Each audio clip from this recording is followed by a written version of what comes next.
जब से जिला बना तब से वहां पर आज तक यानी कि तीनों विधानसभा सीटों पर कभी भी कोई हिंदू प्रत्याशी चुनाव नहीं जीता। हमेशा मेव मुस्लिम नेता ही वहां पर विधायक बनते रहे। और लोकसभा चुनाव के लिए कैंडिडेट कौन होंगे, इस पर जहां पार्टियां भी इंटरनल मंथन कर रही होंगी, वहीं आम जनता और जो राजनीति में रुचि रखने वाले लोग हैं वो भी सोच रहे हैं कि कौन नेता किस पार्टी से प्रत्याशी हो सकता है। जब ये गुरुग्राम जिले के अंदर जुड़ा तो तब से मान लें तो 3 चुनाव के अंदर तीनों चुनाव में यहां से जो सांसद बने राव इंदरजीत सिंह बने। 90 है इसमें विधानसभाएं और राज्य में जिले हैं 22। हर जिले का सटीक विश्लेषण देखिए देश रोजाना की स्पेशल सीरीज जिलेवार हरियाणा विद संजय मग्गू। दोस्तों नमस्कार, मैं संजय मग्गू और मौजूद हैं देश रोजाना के डिजिटल मीडिया प्लेटफॉर्म पर। आपके साथ बात करने चला हूं अपने एक नियमित जो हमारा कार्यक्रम चलता है जिलेवार हरियाणा, यानी कि जिसके अंदर आपको बताते हैं कि हरियाणा के तमाम 22 जिले जिनके अंदर की 2014 में क्या माहौल था, 2019 में क्या माहौल रहा और 2024 में क्या माहौल हो सकता है। जिलेवार हरियाणा यानी कि आपको ये बताने के लिए कि हरियाणा का राजनीतिक माहौल क्या था, क्या है और क्या हो सकता है। अभी तक हमने आपसे हरियाणा के 13 जिलों के बारे में बात की। हरियाणा के अल्फाबेट के हिसाब से हमने आपसे अंबाला की बात की, भिवानी, चरखी, दादरी की बात की, आपसे हमने फरीदाबाद और फतेहाबाद की बात की, कैथल, करनाल और कुरुक्षेत्र की बात की, जींद और झज्जर के बारे में आपको बताया। आज मैं आपसे बात करने चला हूं हरियाणा का वो जिला जो मेवात बाहुल्य जिला है। हरियाणा का वो जिला जिनके अंदर की मेवात यानी कि नूह मेवात जिला, जो जिला बना चौधरी ओम प्रकाश चौटाला के मुख्यमंत्रित्व काल में यानी कि 2003 के अंदर। नूह वो जिला जिसे पहले सत्यमेवपुरम नाम दिया गया, बाद में उसका नाम मेवात हुआ और फिर उसका नाम हो गया नूह जिला। वो नूह जिला जिसके अंदर की आज तक जिसमें 3 विधानसभा सीटें हैं, उन 3 विधानसभा सीटों पर यानी कि अब तो जिन सीटों के नाम हैं नूह, पुन्हाना और फिरोजपुर झिरका, और उससे पहले कभी उनके नाम हुआ करते थे नूह, फिरोजपुर झिरका और तावड़ू। तो तावड़ू सीट तो बाद में हट करके मिल गई, सोना के साथ में सोना तावड़ू हो गई। और जब परिसीमन हुआ तो उस समय नूह जिले की 3 सीटें हो गई, यानी कि फिरोजपुर झिरका और में से काट करके अलग से पुन्हाना बन गई। कुछ नूह का हिस्सा उसके अंदर मिला और जो तावड़ू का हिस्सा था वो मिला दिया गया सोना के साथ में। तो नूह जिले की 3 विधानसभा सीटें हो गई, नूह, फिरोजपुर झिरका और पुन्हाना। जब से जिला बना तब से वहां पर आज तक यानी कि तीनों विधानसभा सीटों पर कभी भी कोई हिंदू प्रत्याशी चुनाव नहीं जीता। हमेशा मेव मुस्लिम नेता ही वहां पर विधायक बनते रहे। इस जिले के अंदर यानी कि नूह जिला बनने से पहले जब ये गुरुग्राम जिले का हिस्सा हुआ करता था, जब ये फरीदाबाद लोकसभा का हिस्सा हुआ करता था, तो उस समय पर तावड़ू विधानसभा जब अलग से हुआ करती थी, उस समय का एक बार आप मान लें कि तावड़ू से कंवर सूरजपाल चुनाव जीते थे, यानी कि संजय सिंह के पिता जो आजकल सोना के विधायक हैं, उजीना के बड़े नेता थे, भारतीय जनता पार्टी के टिकट पर एक बार चुनाव जीत गए थे और प्रदेश सरकार में मंत्री भी बन गए थे। इसके अलावा आज तक कभी भी वहां से यानी कि जो नूह जिला है, एक बार को छोड़ दें तो कभी कोई हिंदू नेता वहां से विधायक नहीं बना। हमेशा वहां से जो भी विधायक बने वो मेव मुस्लिम जो नेता थे, मेव मुस्लिम जो कार्यकर्ता थे, वो ही उनको ही विधायक बनने का मौका मिला।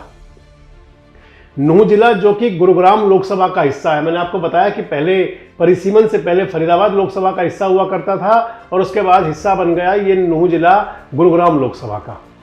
तो गुरुग्राम लोकसभा का जिला है नूह, जिसके अंदर की 3 विधानसभा सीटें हैं। इन तीनों विधानसभा सीटों पर जो वर्तमान में विधायक हैं वो नूह से आफ्ताब अहमद है, फिरोजपुर झिरका से मामन खां है और पुन्हाना से इलियास है। तो ये तीनों नेता जो विधायक बने कांग्रेस के टिकट पर, इससे पहले 2014 का जो विधानसभा चुनाव था, कांग्रेस को वहां पर कोई एक भी सीट नहीं मिली थी। एक निर्दलीय जीते थे और 2 इंडियन नेशनल लोकदल के नेता थे। जो निर्दलीय विधायक जीते थे वो थे रईसा खान और 2 नेता इंडियन नेशनल लोकदल के बने थे, एक नसीम अहमद और एक बने थे जाकिर हुसैन। जाकिर हुसैन चुनाव जीते थे उस समय जो इंडियन नेशनल लोकदल की टिकट पर 2014 में नूह विधानसभा से, और जो दूसरे विधायक बने थे नसीम अहमद बने थे। नसीम अहमद चुनाव जीते थे उस समय पर फिरोजपुर झिरका से। अगर अब बात आपसे करें लोकसभा की, तो लोकसभा चुनाव के अंदर 2009, 2014 और 2019 ये 3 चुनाव हुए जब नूंह जिला जुड़ा गुरुग्राम लोकसभा के अंदर। उससे पहले नूंह जिला हुआ करता था फरीदाबाद लोकसभा के अंदर। तो उस समय यानी कि जब ये गुरुग्राम जिले के अंदर जुड़ा तो तब से मान लें तो 3 चुनाव के अंदर, तीनों चुनाव में यहां से जो सांसद बने राव इंदरजीत सिंह बने। एक बार राव इंदरजीत सिंह सांसद बने कांग्रेस से 2009 में, और 2014 और 2019 में राव इंदरजीत सिंह सांसद बने भारतीय जनता पार्टी से। जो 2009 का चुनाव लोकसभा का था, उस 2009 के लोकसभा चुनाव के अंदर जाकिर हुसैन कैंडिडेट थे बहुजन समाज पार्टी के, चुनाव हारे और दूसरे नंबर पर आए। और 2014 के चुनाव के अंदर यहां से प्रत्याशी फिर जाकिर हुसैन थे, उस समय कैंडिडेट थे इंडियन नेशनल लोकदल के, तब भी दूसरे नंबर पर रहे। और 2019 के चुनाव के अंदर दूसरे नंबर पर रहे यहां से कैप्टन अजय यादव कांग्रेस कैंडिडेट के रूप में। हालांकि नूंह जिले की तीनों सीटों से दोनों बार जाकिर हुसैन चुनाव जीते थे और तीसरी बार चुनाव जीते थे कैप्टन अजय यादव, यानी कि 2019 के चुनाव में, जिसके अंदर कि राव इंदरजीत सिंह सांसद बने थे भारतीय जनता पार्टी से। चुनाव हराया था उन्होंने कैप्टन अजय यादव को, जो कांग्रेस प्रत्याशी थे, और लगभग 4.25 लाख वोट से चुनाव तो हराया था, लेकिन नूंह जिले की तीनों विधानसभा सीटों पर कैप्टन अजय यादव आगे रहे थे। इसी प्रकार 2014 में राव इंदरजीत सिंह चुनाव तो जीते थे भाजपा प्रत्याशी के रूप में, लेकिन उन्होंने जो चुनाव में हराया था इंडियन नेशनल लोकदल के प्रत्याशी के तौर पर जाकिर हुसैन कैंडिडेट थे, और जाकिर हुसैन चुनाव तो हारे थे लेकिन नूंह जिले की तीनों सीटों से चुनाव जीते थे। और इसी प्रकार 2009 के चुनाव में भी था कि जाकिर हुसैन नूंह जिले की सीटों से चुनाव जीत कर गए थे। अगर आपसे अब बात करें आगे की कि 2024 में क्या हो सकता है, तो पहले लोकसभा की ही बात कर लें। लोकसभा चुनाव के लिए आप मान लीजिए कि एक तो कांग्रेस के प्रत्याशी होंगे, एक बीजेपी के प्रत्याशी होंगे, तीसरे प्रत्याशी इंडियन नेशनल लोकदल के हो सकते हैं, चौथे प्रत्याशी वहां से बहुजन समाज पार्टी के हो सकते हैं, एक प्रत्याशी जननायक जनता पार्टी के हो सकते हैं अगर जज्बा का अलायंस नहीं होता बीजेपी के साथ में, और अगर इंडियन नेशनल लोकदल किसी गठबंधन का हिस्सा नहीं बनता तो इनेलो के प्रत्याशी होंगे, और एक आम आदमी पार्टी के प्रत्याशी हो सकते हैं। हालांकि अभी इंडिया अलायंस के अंदर आम आदमी पार्टी है, लेकिन इसके बावजूद देखा जाएगा कि क्या आम आदमी पार्टी इंडिया अलायंस में रहकर चुनाव लड़ती है या फिर अलग हो जाती है। अगर हम मुख्य पार्टियों की बात करें, यहां से भारतीय जनता पार्टी की अगर बात करें, तो भारतीय जनता पार्टी के कैंडिडेट जो राव इंदरजीत सिंह लगातार 4 बार से वहां सांसद चले आ रहे हैं। 2004, 2009 में चुनाव जीते वो कांग्रेस की टिकट पर, और 2014 और 2019 में चुनाव जीते वो भारतीय जनता पार्टी की टिकट पर। क्या 2024 के चुनाव में भी राव इंदरजीत ही कैंडिडेट हो सकते हैं? इस पर बहुत सारे सवाल हैं। हालांकि राव इंदरजीत सिंह एक बड़ा चेहरा है, बड़ा नाम है, अहिरवाल के अंदर उनका पूरा असर है और अहिरवाल के क्षेत्रों में विधानसभा में भी असर रखते हैं। ऐसे में लगता तो नहीं है कि भारतीय जनता पार्टी अहिरवाल के नेता की यानी कि राव इंदरजीत सिंह की टिकट काट करके कोई वहां पे नया प्रयोग करे। लेकिन पिछले बहुत दिनों से चर्चाएं ये भी हैं कि क्योंकि राव इंदरजीत सिंह की ना तो मुख्यमंत्री से बनती है, और पिछले दिनों आपने देखा होगा कि भूपेंद्र यादव को यानी कि राव भूपेंद्र को बनाया गया था कैबिनेट मिनिस्टर सेंट्रल गवर्नमेंट में, राज्यसभा के मेंबर हैं, और गुरुग्राम लोकसभा क्षेत्र के अंदर उनको राजस्थान तक जिस प्रकार से पेश किया गया था, ये लगा था कि वो एक बड़े चेहरे तो हैं ही हैं, ये लगा था कि क्या वो आने वाले समय पे गुरुग्राम लोकसभा से कैंडिडेट हो सकते हैं, और कई तो चर्चा ये भी चली थी कि क्या वो मुख्यमंत्री का चेहरा हो सकते हैं। लेकिन धीरे धीरे वो बातें मध्यम होती गई, उन बातों में जितना जोर था वो कम होता गया। लेकिन अब क्योंकि फिर लोकसभा चुनाव की तैयारी है, और लोकसभा चुनाव के लिए कैंडिडेट कौन होंगे इस पर जहां पार्टियां भी इंटरनल मंथन कर रही होंगी, वहीं आम जनता और जो राजनीति में रुचि रखने वाले लोग हैं वो भी सोच रहे हैं कि कौन नेता किस पार्टी से प्रत्याशी हो सकता है। तो मैंने आपको बताया कि राव इंदरजीत के बाद जो दूसरा नाम मैंने आपको बोला भूपेंद्र जी का, और अगर तीसरा नाम कहें तो यहां से सुधा यादव भी हैं। सुधा यादव यहां से सांसद रही हैं, वीरांगना है, शहीद की पत्नी थी, और वहां पर एक बार अटल बिहारी वाजपेयी जी के समय पर उनको टिकट दिया गया, चुनाव जीत गई थी, सांसद बन गई थी 2000 के चुनाव से पहले यानी कि 1999 में। हरियाणा में गठबंधन था इंडियन नेशनल लोकदल और बीजेपी का, 10 की 10 सीटें जीता था उस समय जो ये गठबंधन था इनेलो बीजेपी का, और सुधा यादव उस समय सांसद बनी थी। और उसके बाद से सुधा यादव को 1-2 बार टिकट तो मिला लेकिन चुनाव नहीं जीत पाई, यानी कि जब तक वो 2004 और 2009 के चुनाव में मान सकते हैं। लेकिन अब बड़ी चर्चाएं हैं कि सुधा यादव की मुख्यमंत्री से भी पटरी ठीक बैठती है। सुधा यादव मोदी जी के भी बहुत नज़दीक हैं। आपको ध्यान होगा कि मोदी जी के बगलगीर उनकी मंच पर कुर्सी लगा करती थी। और इसके साथ साथ आप मान लीजिए कि इस समय केंद्रीय चुनाव समिति की मेंबर भी हैं।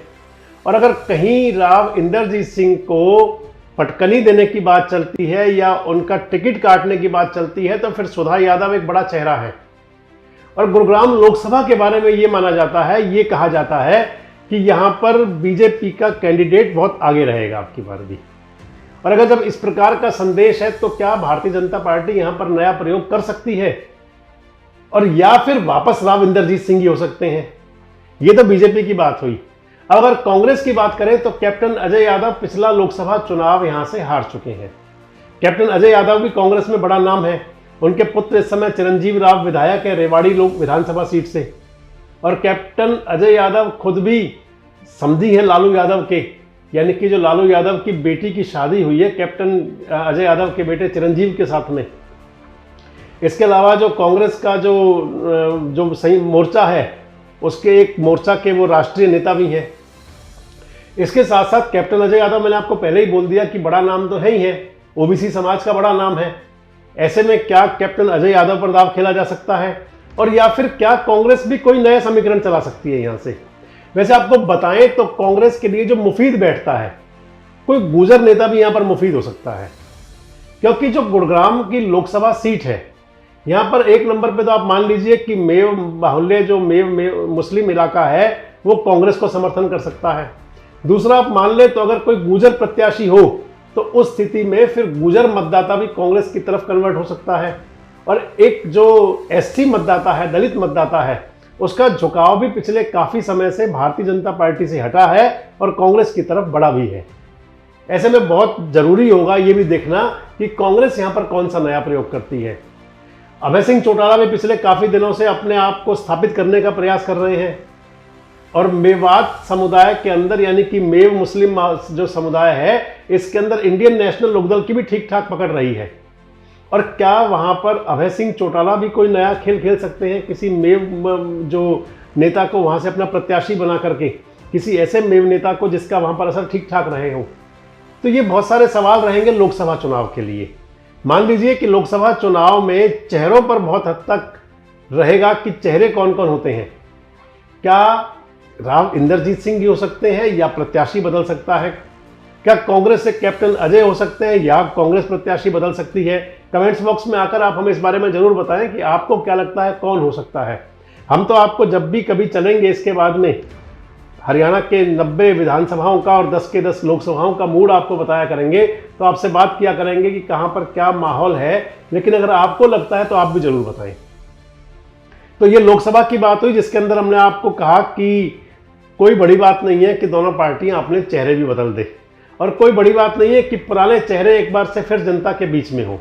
किस प्रकार का चुनाव होगा इस पर आपसे अगली बार में चर्चा करेंगे, लेकिन ये जरूर है कि अब की बार का जो चुनाव होगा वो काफ़ी दिलचस्प होगा, लोकसभा का भी और विधानसभा का भी। तो लोकसभा के चुनाव के बाद की बात हम कर लेते हैं आपसे अब नुहू मेवात जिले की बात सीधे सीधे कि नुहू जिले का विधानसभाओं का समीकरण कैसा है। मैंने आपको पहले ही बताया कि इन 3 सीटों पर जब से नुहू जिला बना है आज तक कभी कोई हिंदू नेता चुनाव नहीं जीता। आगे बढ़े तो उससे पहले आपको हम बताते चले कि नुहू जिले का जो 2019 का माहौल क्या था, 2019 के चुनाव परिणाम कैसे रहे थे। नुहू विधानसभा सीट पर जो कांग्रेस के नेता थे आफ्ताब अहमद चुनाव जीते थे 4038 वोट से। उन्होंने चुनाव में हराया था भारतीय जनता पार्टी के प्रत्याशी के रूप में जाकिर हुसैन को।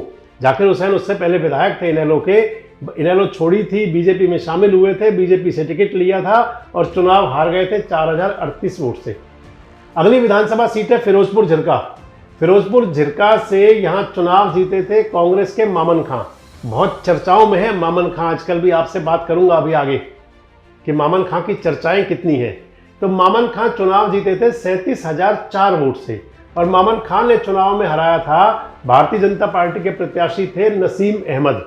नसीम अहमद 2 बार के विधायक थे पहले इंडियन नेशनल लोकदल के, और 2014 के चुनाव के बाद में 2019 के चुनाव से पहले नसीम ने छोड़ दी थी इंडियन नेशनल लोकदल, भाजपा में चले गए थे, भाजपा का टिकट मिल गया था, लेकिन 37,000 वोटों के बड़े अंतर से चुनाव हार गए थे। तीसरी विधानसभा है पुन्हाना। पुन्हाना के अंदर 2014 में निर्दलीय प्रत्याशी चुनाव जीते थे रईसा खान।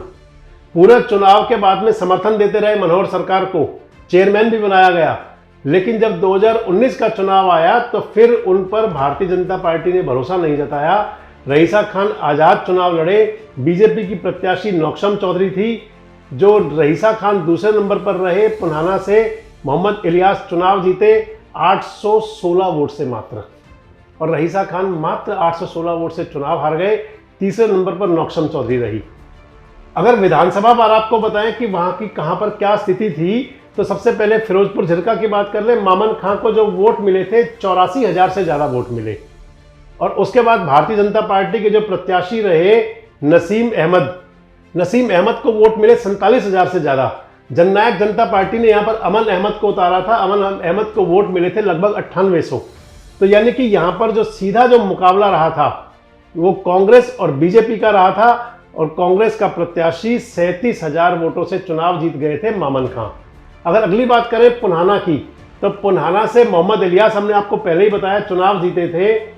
तो पुन्हाना विधानसभा में मोहम्मद इलियास को वोट मिली थी 35,092 कांग्रेस प्रत्याशी के तौर पर। दूसरे स्थान पर रहे थे यहां से निर्दलीय प्रत्याशी थे रईस खान को वोट मिले थे 34,276, यानी कि 34,276 वोट लेकर लगभग 800 वोट से चुनाव हार गए थे रईस खान। तीसरे स्थान पर थी भारतीय जनता पार्टी की नौक्षम चौधरी को वोट मिले थे 21,421। इस समय कामा से चुनाव लड़ रही है भारतीय जनता पार्टी के प्रत्याशी के तौर पर, यानी कि पुन्हाना से कामा उनको भेज दिया गया है। देखते हैं रिजल्ट क्या आएगा। हालांकि कामा की स्थिति तो ये बता रही है कि नौक्षम वहां भी चुनाव हार रही है। चौथे स्थान पर यहां से रहे थे जननायक जनता पार्टी के इकबाल 17,327 वोट के साथ, और पांचवें स्थान पर रहे थे इंडियन नेशनल लोकदल के सुभान खान 10,809 वोट लेकर के। मान लीजिए कि इंडियन नेशनल लोकदल की कोई सीट ही ऐसी थी जहां पर उनको वोट 10,000 मिल गए थे, जिसके अंदर एक सीट पुन्हाना की भी थी। और अगर अगले स्थान पर चलते हैं तो अगली विधानसभा सीट आती है नूह से आफ्ताब अहमद ने वोट लिए थे 52,311। दूसरे स्थान पर कैंडिडेट रहे थे जाकिर हुसैन बीजेपी के 48,273 वोट लिए थे, लगभग 4,000 वोट के अंतर से हारे थे। 17,745 वोट लिए थे जननायक जनता पार्टी के तैयब हुसैन ने 17,745, और 3,583 वोट लिए थे इंडियन नेशनल लोकदल ने। अब अगर आगे की बात करें तो आगे क्या हो सकता है। अगर नूह विधानसभा की बात करें तो नूह विधानसभा से मान लीजिए कि आफ्ताब अहमद तो कांग्रेस के विधायक हैं। पिछली बार चुनाव लड़े थे जाकिर हुसैन बीजेपी से। जाकिर हुसैन अभी भी बीजेपी में ही हैं, अल्पसंख्यक नेता बड़े बने हुए हैं, वक्फ बोर्ड के चेयरमैन भी हैं, उन पर पार्टी ने खूब भरोसा भी किया हुआ है। लेकिन क्या जाकिर हुसैन बीजेपी में रहेंगे?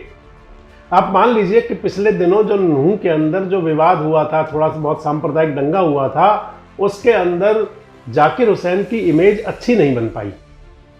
उस स्थिति में क्या जाकिर हुसैन बीजेपी में ही रहेंगे या बीजेपी छोड़ते हैं? पिछले दिनों बड़ी चर्चाएं ये भी चली थी कि जाकिर हुसैन बीजेपी छोड़ करके और कहीं इनेलो से या कहीं और चुनाव लड़ सकते हैं। लेकिन इंडियन नेशनल लोकदल में पिछले दिनों शामिल हो गए हबीबुर रहमान निर्दलीय विधायक रहे हैं किसी समय, मोहम्मद इलियास के भाई हैं, रहीम खां के जो वहां के सांसद थे। और आप मान लीजिए कि नूह विधानसभा एक ऐसी विधानसभा सीट है जहां से आज तक 2 नेता निर्दलीय चुनाव जीते। एक बार रहीम खां चुनाव जीते, पहला चुनाव, और उसके बाद में चुनाव निर्दलीय जीते हबीबुर रहमान रहीम खां के बेटे हैं, और हबीबुर रहमान ने पिछले दिनों Indian National Lokdal party join कर ली। तो मान लीजिए कि नूह विधानसभा से हबीबुर रहमान हो सकते हैं इंडियन नेशनल लोकदल के प्रत्याशी, मेहनत भी कर रहे हैं। और मैंने आपको पहले बताया कि जो नूह का इलाका है इसके अंदर कहीं ना कहीं असर ओम प्रकाश चौटाला परिवार का ठीक ठाक रहा है। और अब जब परिवर्तन यात्रा निकालने के बाद में अभय सिंह चौटाला भी लगे हुए हैं अपना विस्तार करने में, तो उनकी जितनी नज़र जाट मतदाताओं पर है उतनी नज़र उनकी मेव मतदाताओं पर भी है। तो ऐसे में क्या इंडियन नेशनल लोकदल भी अपना यहाँ पर वजन बढ़ा सकती है? पहला सवाल तो ये रहेगा।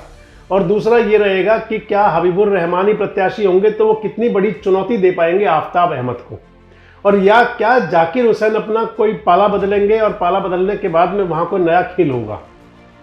क्योंकि राजनीति के अंदर जो खेला हुआ करते हैं वो चुनाव जैसे जैसे नजदीक आते हैं तभी हुआ करते हैं।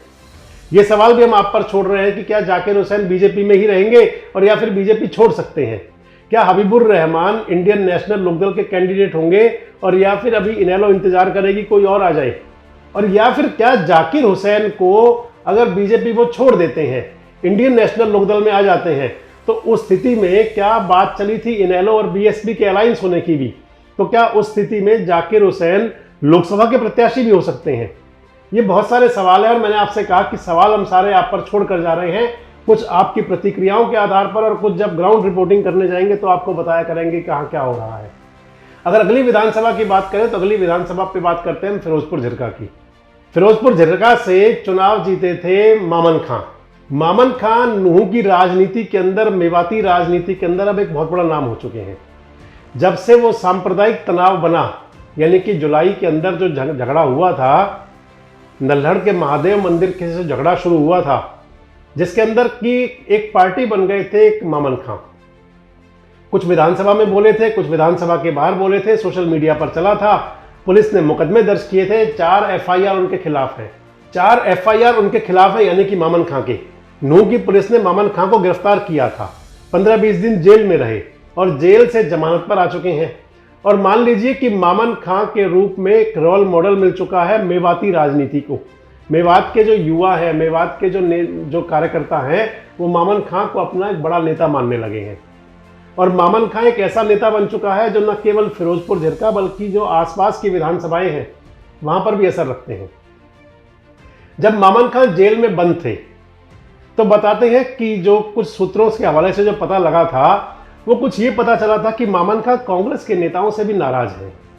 हालांकि कांग्रेस में हैं, कांग्रेस के विधायक हैं, लेकिन इसके बावजूद उनकी कई नाराजगी बनी हुई है। उनकी नाराजगी के भी 2 कारण हैं।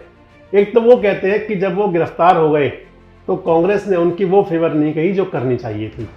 विधानसभा के अंदर भी कांग्रेस के नेता उनके पक्ष में कुछ बोले नहीं। राजनीतिक सूत्र तो ये भी बताते हैं कि मामन खां ने निजी बातचीत में किसी से कहा था कि इनसे तो अच्छे अभय सिंह चौटाला हैं, तो क्या अभय सिंह चौटाला को ज्वाइन कर सकते हैं मामन खां। मैंने आपको बताया कि मामन खां बड़ा नाम तो बन ही चुके हैं। फिरोजपुर झिरका में तो बड़ा नाम है ही है, नूह और पुनाना में भी उनका कुछ असर बन चुका है। तो एक तो हमने आपको बताया कि जो मामन खां को लगता है कि कांग्रेस के नेताओं ने उनका पूरा साथ नहीं दिया, और दूसरा कहीं मामन खां को यह भी लगता है कि आफताब अहमद बड़ा नाम है कांग्रेस में। भूपेंद्र सिंह हुड्डा के नजदीक भी आफताब ज्यादा हैं। कांग्रेस विधायक दल के उपनेता भी आफताब हैं आजकल। अगर कांग्रेस की वजारत आती है, यानी कि अगर कांग्रेस की सरकार बनती है, तो मामन खां को यह भी जरूर है कि अगर कांग्रेस की सरकार बनती है तो क्या उस सरकार के अंदर उसको कुछ ठीक भागीदारी मिल जाएगी। आफताब के होते हुए मामन खां को लगता नहीं है कि उनका कोई मंत्री बनने का नंबर लग जाए। तो मैंने आपको बताया कि मामन खां को यह जरूर लगता है कि क्या उनका फ्यूचर कांग्रेस में सुरक्षित है, और लग भी सकता है, कोई बड़ी बात नहीं है। ऐसे में क्या मामन खां कोई नया फैसला ले सकते हैं। जो उन्होंने कहा कि अभय सिंह चौटाला, ठीक है, जो सूत्र बताते हैं कि ऐसा कभी किसी से निजी बातचीत में कहा, तो क्या मामन खां कहीं अभय सिंह चौटाला का हाथ तो नहीं पकड़ लेंगे। और अगर ऐसा होता है तो फिर मान लीजिए कि नूह मेवात की राजनीति में अभय सिंह चौटाला का कद, अभय सिंह चौटाला की पार्टी का वजूद ज़्यादा हो जाएगा। और अगर ऐसा होता है तो फिर उस पर नज़र भी जरूर रहेगी। और जो दूसरे नेता हैं फिरोजपुर झिरका के, वो नसीम अहमद हैं। नसीम चुनाव हारे थे, यहाँ से दूसरे नंबर पर रहे थे भाजपा के टिकट पर। हालांकि 37,000 वोट से चुनाव तो हारे थे, लेकिन 2 बार विधायक भी रहे इंडियन नेशनल लोकदल से। पिछले दिनों ये चर्चाएं ये भी चली थी कि क्या नसीम अहमद भी वापस इनेलो में आ सकते हैं। हालांकि वहां कांग्रेस में जाने का तो उनका कोई सवाल है नहीं, ये बात जरूर चली थी। लेकिन अगर कुछ भी ऐसा होता है तो मान लीजिए कि इंडियन नेशनल लोकदल का ग्राफ तो वहां बढ़ेगा।